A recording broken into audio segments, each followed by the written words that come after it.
Bismillahirrahmanirrahim. Elhamdülillah Rabbil alemin. Gününüz xeyirli olsun əziz izləyicilər. Hər birinizi mübarək Ramazan ayından salamlayıram. Allah itaət və ibadətlərinizi qəbul etsin. Mövzumuz Qur'an-ı Kərimdə imamət məsələsidir. Biz keçən müzakirələrdə Nisa surəsinin 59-cu ayəsini müzakirə edirdik. Burada olduqca önəmli bir Allah Teala müsəlmanlara mesaj verir.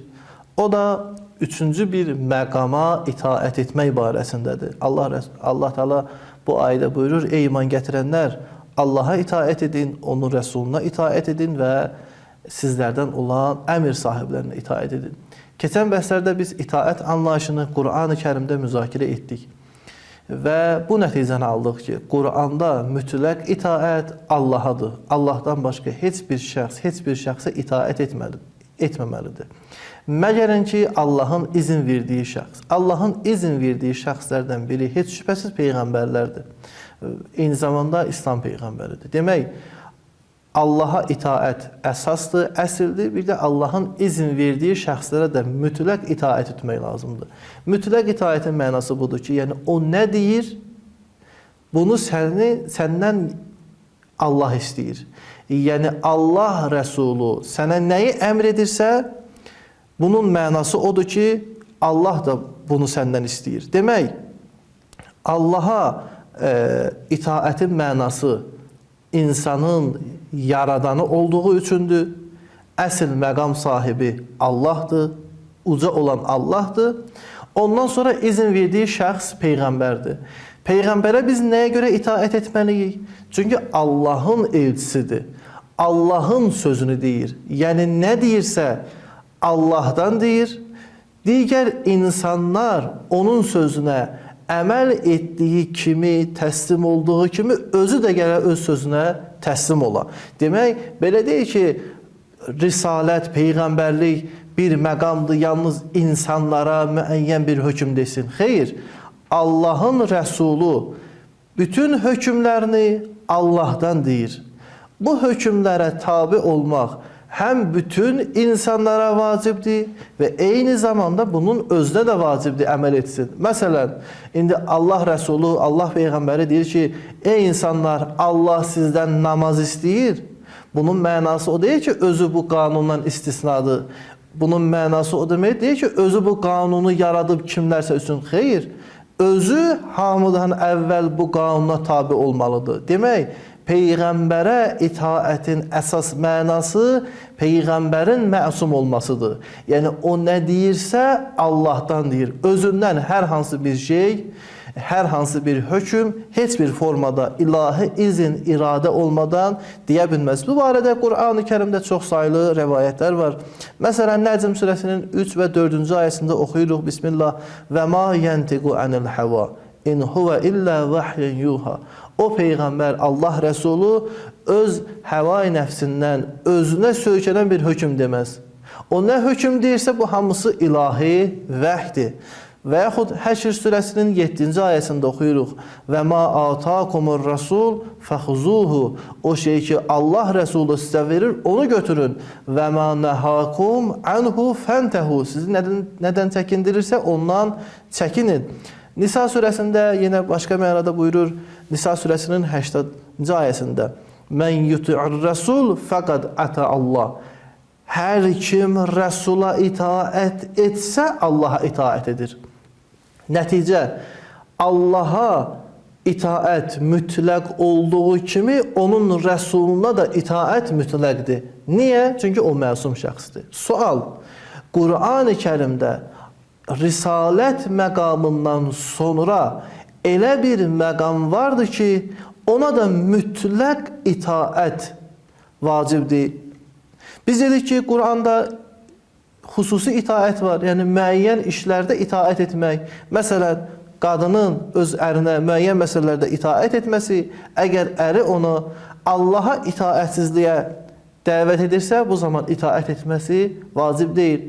Allah əmr edir, hər bütün övlada ki, valideynə itaət edin. Əgər valideyn ilahi itaətsizliyə çağırsa, bu zaman itaət etməyin. Bu olur xüsusi itaət. Amma sual budur ki, ümumi itaət Allah və onun rəsulundan başqa bir şəxs üçün var yoxsa yox? Ayənin zahiri budur ki, ulul əmrə itaət etmək mütləqdir. Necə ki, Allah rəsuluna itaət etmək mütləqdir, necə ki, Allah rəsulu nə desə, bütün müsəlmanlara vacibdir ona itaət etsin, ayədən belə başa düşülür ki, əmir sahiblərinə də itaət etmək mütləqdir. Yəni, bu əmir sahibi elə bir məqamdadır ki, nə göstəriş versə, Allahdan deyir. Özündən heç bir göstəriş vermir. Buradan bu nəticə alınır ki, bu əmir sahibləri kimdirsə məsumdur. Bu aldığımız nəticəni yalnız şiə almayıb.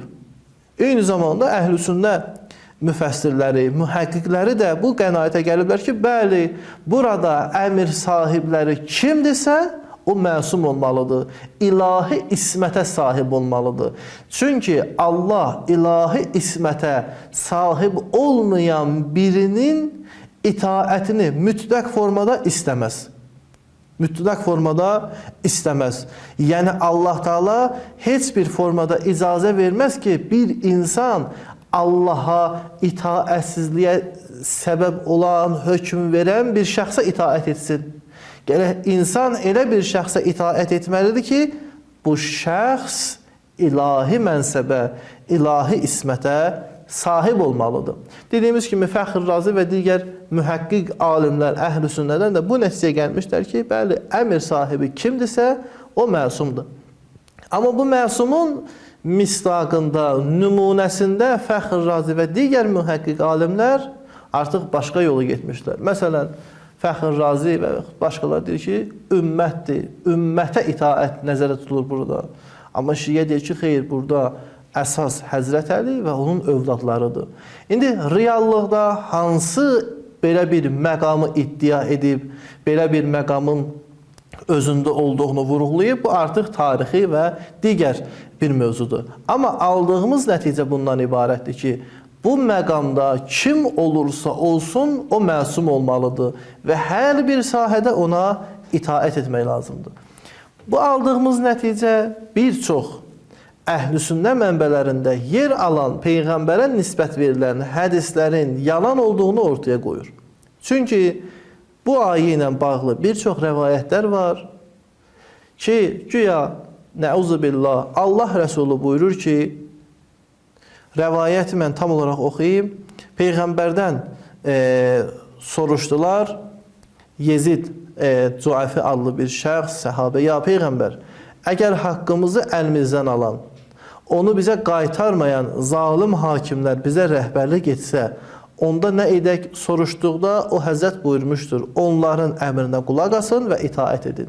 Yəni Allah Rəsulu sanki asi olan, zalim olan bir şəxsə itaət etməyə nədir? Əmr etmişdi. Və yaxud başqa bir hədisdə buyurur ki, Əbu Zərin dilindən maraqlıdır bunu nəql edirlər ki, Peyğəmbər buyurdu ki, mənim dostum, yəni Peyğəmbər mənə əl-ayaq kəsən olsalar belə tabi olmağı tövsiyə etdi. Yəni Əbu Zər deyir ki, Peyğəmbər dedi ki, hətta bir insan əlin qolunu kəssə də belə o hakimə itaət etmək lazımdır. Heç şübhəsiz o hakim əgər Allahın sözünü deyirsə, ona itaət etmək lazımdır. Əgər Allahın dinindən anlayışı yoxdursa, Allahı itaətsizliyə dəvət edirsə, heç şübhəsiz buna itaət etmək olmaz. Çünki belə bir qayda var və bu qayda Allah Rəsulunun dilindən çıxıb. Qayda budur ki, la ta'ətə li məxluqin fi məsiyyəti xaliq. Yaradana qarşı üsyanda heç bir yaradılmışa itaət yoxdur. Əgər mən yaradılmışa itaət edərək yaradana asi olacağımsa, ona qarşı çıxacağımsa, Allah Rəsulu buyurur ki, belə bir şəxsə heç bir formada itaət yoxdur. Və nəticə olaraq itaət sahibi, burada əmr sahibi o şəxslərdir ki, bunların məqamı, ismət məqamı var və məsumdular. Və aldığımız nəticə bundan ibarətdir ki, tarix boyu Həzrəti Əlidən başqa və övladı Əlidən başqa heç bir şəxs ismət iddiasında olmayıb. Demək, burada itaət məqamında olan Əli ibn Əbi Talib və ondan sonra gələn onun 11 övladıdır. Gələn bəhslərimizdə inşallah bu ayənin digər məsələlərinə inşallah sizlərlə toxunacaq. Əssalamu aleykum və rəhmətullahi və bərəkətuhu.